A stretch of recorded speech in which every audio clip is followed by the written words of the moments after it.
अस्सलाम वालेकुम viewers, welcome to my YouTube channel. आज मैं आपके साथ शेयर कर रही हूँ नान पकोड़ा की सिंपल सी रेसिपी। उसके लिए मैंने लिए हैं नान और उसके बाद मेरे पास बेसन है, ये सूखा धनिया है और नमक है, मिर्चें हैं। और इसके अंदर मैं ज़्यादा इंग्रेडिएंट्स ऐड नहीं कर रही। बहुत ही सिंपल सी और यूनिक सी रेसिपी है। आई होप आप लोगों को पसंद आएगी। वीडियो अच्छी लगी वीडियो को लाइक ज़रूर किया करें और अगर आप चैनल पर नए हैं तो चैनल को सब्सक्राइब कर लें। जी तो वीवर्स, अब हम स्टार्ट करते हैं अपनी वीडियो। सबसे पहले एक मैं बाउल ले रही हूँ, उसके अंदर मैं ऐड कर रही हूँ ये बेसन। बहुत ज़्यादा मैंने बेसन नहीं ऐड किया, सिर्फ मैंने एक प्याली बेसन ऐड किया है। ये सूखा धनिया, मिर्च 2 टेबल स्पून, नमक आप अपनी टेस्ट के मुताबिक इसके अंदर नमक मिर्चें ऐड कर सकते हैं। और इसकी पतली सी जो है हम बेसन तैयार करेंगे। इसमें मैंने पानी ऐड किया है जो कि स्किप हो गया। अब मैं इसकी मिक्सिंग कर रही हूँ। थोड़ा सा मैं और इसके अंदर पानी ऐड कर रही हूँ। तकरीबन मैंने इसके अंदर 1.5 प्याली पानी ऐड किया है।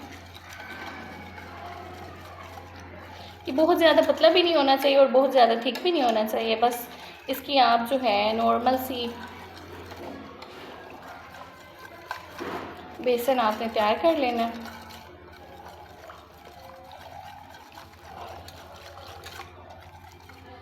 और इसकी ना अच्छी तरह से आपने मिक्सिंग करनी है ताकि इसमें जो है गुठलियाँ ना बने और बबल्स भी ना आए। ये देख सकते हैं आप, ये अच्छी तरह से रेडी हो गया है। आप इसकी लुक चेक कर सकते हैं। ये बहुत ज़्यादा थिक भी नहीं है और बहुत ज़्यादा पतला भी नहीं है। इस तरह से जो है आपने इसका टेक्सचर तैयार कर लेना है। अब हम इसको एक प्लेट में डालेंगे।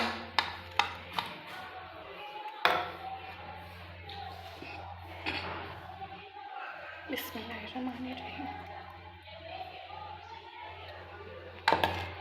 इसका जो मैंने बैटर तैयार किया था वो हाफ मैंने इस प्लेट के अंदर ऐड कर दिया।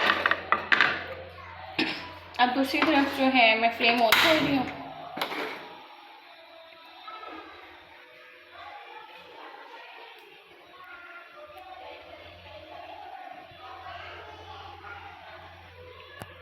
तब तक हमारा फ्लेम ऑन है और हमारा तवा गरम हो रहा है। तब तक मैंने जो एक्स्ट्रा बर्तन थे वो मैंने डिश वॉशर में रख दिए हैं। तवा हमारा गरम हो गया है। अब मैंने लिया है एक अदद नान। इस तरह से जो है आराम से आपने फिर इसकी साइड चेंज कर देनी है।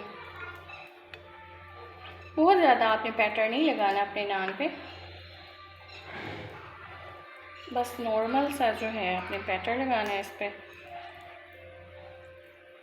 और तवे पे मैंने जो है 1 टेबल स्पून ऑयल ऐड किया है ताकि ये नीचे से चिपके ना।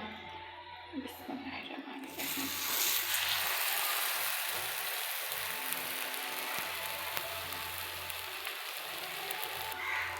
थोड़ा थोड़ा ऑयल आपने जो है नान के किनारों पर इस तरह से आपने डाल देना। ये जो है आराम से आपने इसकी साइड चेंज करनी है।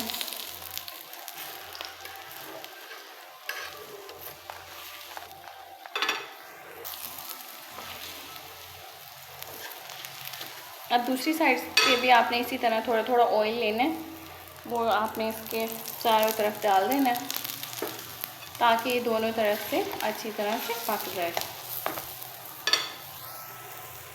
अब हम इसको डिश आउट करते हैं। इसको डिश आउट करने के बाद मैंने एक और नान लिया है, तो भी इस तरह से डिप करना है।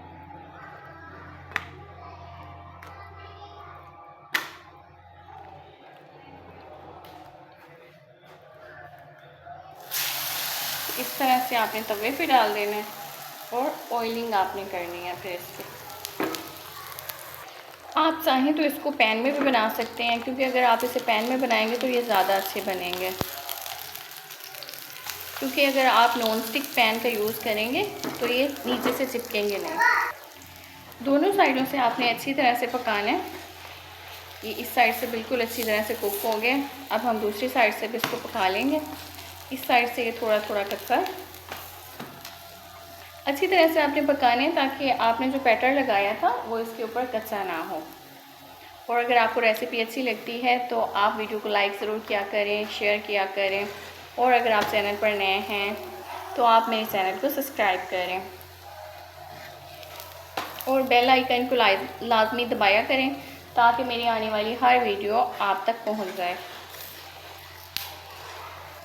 और अगर कुकिंग से रिलेटेड कोई सवाल है तो आप मुझसे कमेंट्स में पूछ सकते हैं। अब मैंने जो है ट्रायंगल शेप में एक नान कट किया है और वो मैं इसके अंदर ऐड कर रही हूँ।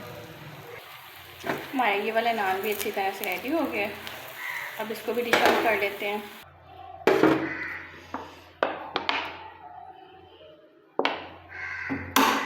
इस तरह से अब मैं दूसरा नान भी इसके ऊपर ऐड कर रही हूँ। आप चाहें तो इसको हाफ शेप में भी कर सकते हैं, ट्रायंगल शेप में भी कर सकते हैं, और जिस तरह पहले मैंने गोल बनाया है वैसे भी आप बिल्कुल तैयार कर सकते हैं। जी तो व्यूअर्स, ये थी हमारे नान पकोड़े की फ़ाइनल लुक, जो कि बाज़ार के बजाय हमने घर पर तैयार किया था। अब मैं इसकी कटिंग कर रही हूँ। आप चाहें तो ऐसे भी इसको सर्व कर सकते हैं, आप चाहें तो इसकी कटिंग भी कर सकते हैं। इस तरह से इसको ट्रायंगल शेप दे सकते हैं आप।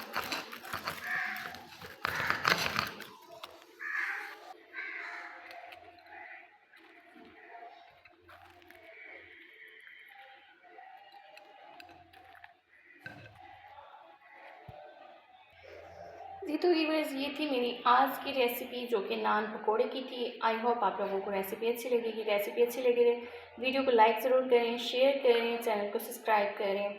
अल्लाह हाफिज़।